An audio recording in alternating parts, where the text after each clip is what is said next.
পৃথিবীতে যদি কাউকে ভালোবাসা হয় নিঃস্বার্থভাবে, তবে সেটা হলো একজন মা। ইসলামে মায়ের মর্যাদা এত বেশি যে জান্নাত পর্যন্ত পৌঁছে দেয় তার পায়ের নিচের মাটির বিনিময়ে। রাসূল সাল্লাল্লাহু আলাইহি ওয়াসাল্লাম বলেছেন, জান্নাত মায়ের পায়ের নিচে।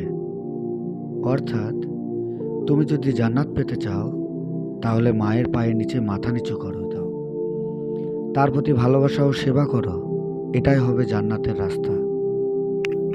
সহিহ বুখারীতে আছে, এক সাহাবী এসে জিজ্ঞেস করল, আমার সদ্য ব্যবহারের সবচেয়ে বেশি হকদার কে? রাসূল সাল্লাল্লাহু আলাইহি সাল্লাম বলেন, তোমার মা। সাহাবী পুনরায় প্রশ্ন করল, তারপর? নবীজি বললেন, তোমার মা। সাহাবী আবার জিজ্ঞেস করল, তারপর? নবীজি বললেন, তোমার মা। সাহাবী এবার আবার বলল, তারপর? নবীজি এবার বললেন, তোমার বাবা। অর্থাৎ একজন মায়ের কষ্ট, তার স্নেহ, তার দোয়া, এগুলোর বদলা কখনোই দিতে পারবে না। তাই প্রথম, দ্বিতীয় আর তৃতীয় সব জায়গায় তার মর্যাদা।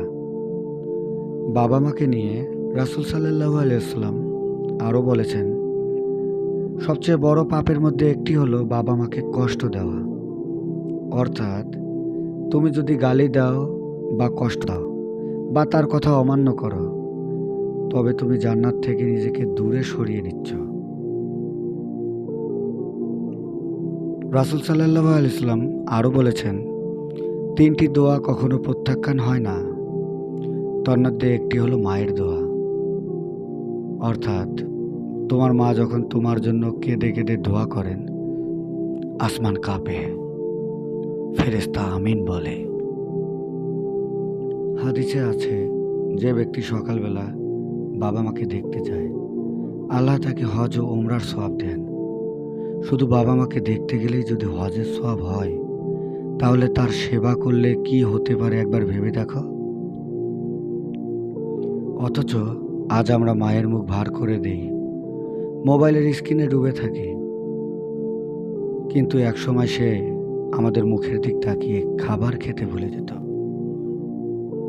তোমার মা কি এখনো বেঁচে আছেন? তবে আর দেরি না করে গিয়ে বলো, আম্মু, আমি তোমাকে ভালোবাসি।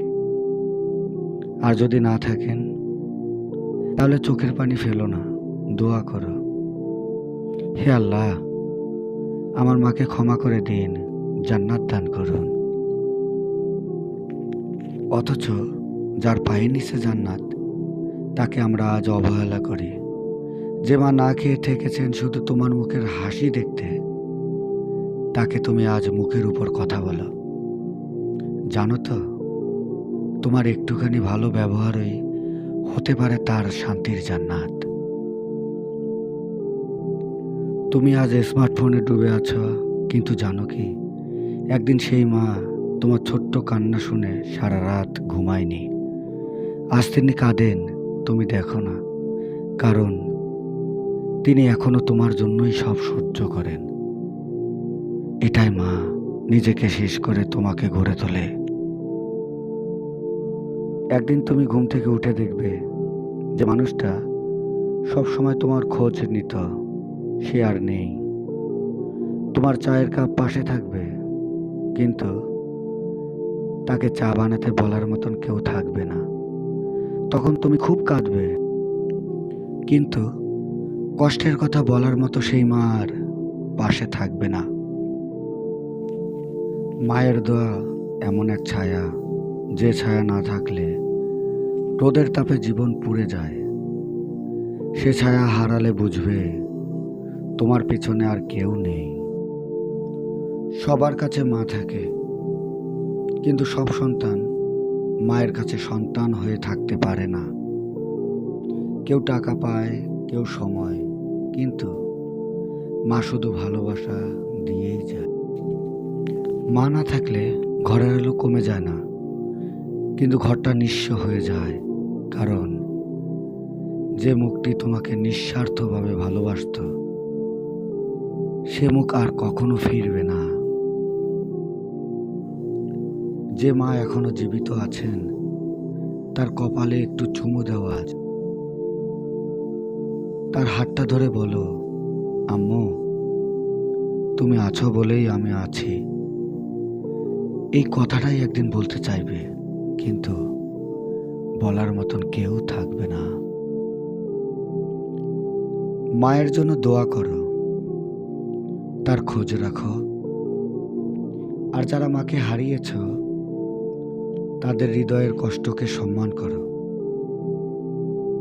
মা আছে বলেই পৃথিবীটা এত সুন্দর। সকল মায়ের প্রতি ভালোবাসা আর শ্রদ্ধা। আসুন মায়ের পায়ের নিচে জান্নাত খুঁজি। এরকম আরও ভিডিও পেতে হলে আমার চ্যানেলটি লাইক ও সাবস্ক্রাইব করুন।